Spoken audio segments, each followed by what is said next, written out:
ভাই, আপনাদের এই এলাকায় কোনো হোটেল আছে থাকার জন্য? হ্যাঁ ভাই, আছে তো। এই যে পাশেই, পার ডে 2000 টাকা মাত্র। কি বলেন ভাই, 2000 টাকা ভাড়া? আমার কাছে তো 5000 টাকা আছে। এটা দিয়ে আমি 1 বছর কেমনে চলুম ভাই?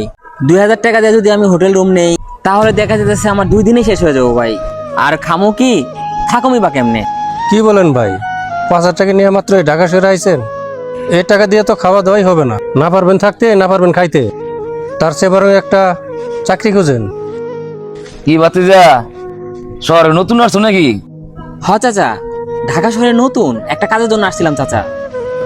আরে বাতিজা, তুমি চাকরি খুঁজো? চলো আমার লগে, আমি চাকরি দিমু। ঢাকা শহর টাকা উড়ে, তোমার 5000-এ আমি 50,000 টাকা বানাই দিমু। কি কইতেছেন চাচা, আপনি চাকরি দিবেন আমারে? আচ্ছা ঠিক আছে চাচা, চলেন। এই চা বিল আমি দিমু। বাতিজা চলো।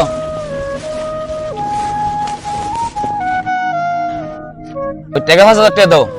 কি কোন চাচা, টাকা এখন দিব মানে ব্যবসা কি, বুঝলাম না তো। আর বাতিজা, আমি ব্যবসা করি, টাকা টাকা লাগামু, টাকা আইবো। ও আচ্ছা, আমার মোবাইলে তো টাকা, তাহলে আমি আচ্ছা টাকা মাইরে দাও। এই চাচা গেছে দেখেন। হ্যাঁ টাকা আসছে, তুমি এনে বসো, আমি আসতেছি।